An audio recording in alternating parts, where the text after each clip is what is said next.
السلام علیکم ورحمۃ اللہ وبرکاتہ۔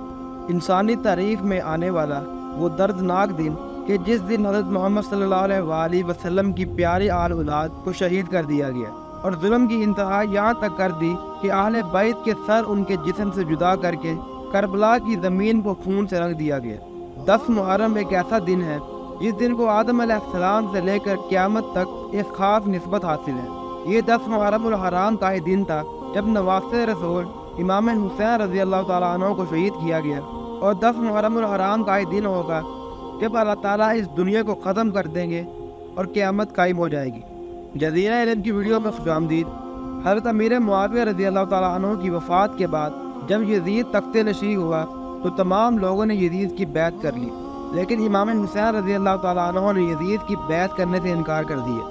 یزید کو اس بات کا ڈر تھا کہ اگر امام حسین رضی اللہ تعالیٰ عنہ نے میری بیعت نہ کی تو ایک دن سب لوگ مجھے چھوڑ کر امام حسین رضی اللہ تعالیٰ عنہ کی بیعت کر لیں گے۔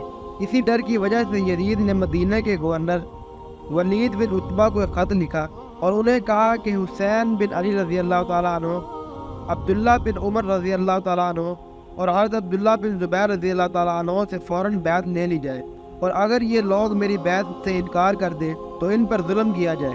جب امام حسین رضی اللہ تعالیٰ عنہ کو یہ بات پتہ چلی تو انہوں نے بیعت کرنے سے انکار کر دیا۔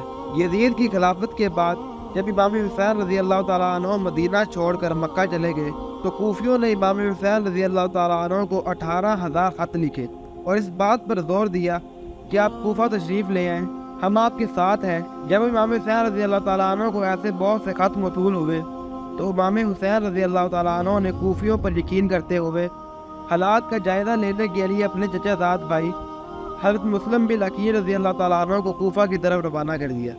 جب حضرت مسلم بن عقیل رضی اللہ تعالیٰ عنہ کوفہ پہنچے تو کوفیوں نے بڑے پیار اور محبت کے ساتھ ان کا استقبال کیا اور 18,000 کوفیوں نے حضرت مسلم بن عقیل رضی اللہ تعالیٰ عنہ کے ہاتھ پر بیعت کر لی۔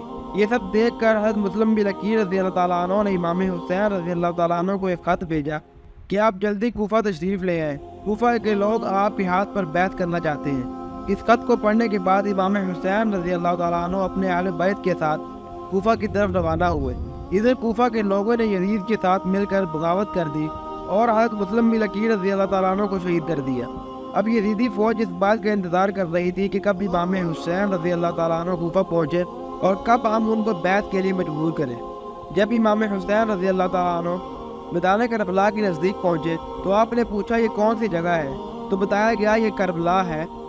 امام حسین رضی اللہ تعالیٰ عنہ نے اپنے لشکر سے کہا اسی جگہ خیمے لگا لو، یہی ہماری منزل ہے، اور اسی طرح امام حسین رضی اللہ تعالیٰ عنہ مکہ سے کربلا پہنچے۔ ادھر جب یزید کو پتہ چلا کہ امام حسین رضی اللہ تعالیٰ عنہ کا لشکر کربلا پہنچ گیا ہے تو اس نے ایک فوج امام حسین رضی اللہ تعالیٰ عنہ کی طرف روانہ کی۔ ابن سعد اس لشکر کا سپہ سالار تھا۔ جب یہ امام حسین رضی اللہ تعالیٰ عنہ کے پاس آیا تو انہوں نے امام حسین رضی اللہ تعالیٰ عنہ کو یزید کی بیعت کرنے کا کہا۔ امام حسین رضی اللہ تعالیٰ عنہ نے فرمایا یا تو مجھے یزید کے پاس لے چلو یا مجھے واپس جانے دو، لیکن ابن سعد نے کوئی بھی بات نہ مانی اور امام حسین رضی اللہ تعالیٰ عنہ کو بیعت کرنے کے لیے مجبور کرتا رہا۔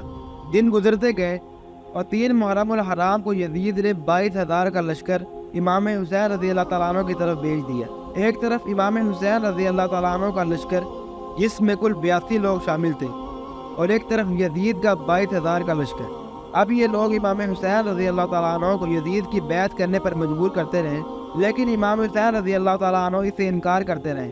جب ان لوگوں کو اس بات کا علم ہو گیا کہ امام حسین رضی اللہ تعالیٰ عنہ ان کی یہ بات اس طرح نہیں مانیں گے تو یزیدیوں نے امام حسین رضی اللہ تعالیٰ عنہ پر ظلم و ستم کرنے کا ارادہ کیا۔ 7 محرم الحرام کے دن یزیدیوں نے امام حسین رضی اللہ تعالیٰ عنہ اور ان کے اہل بیت پر پانی بند کر دیا۔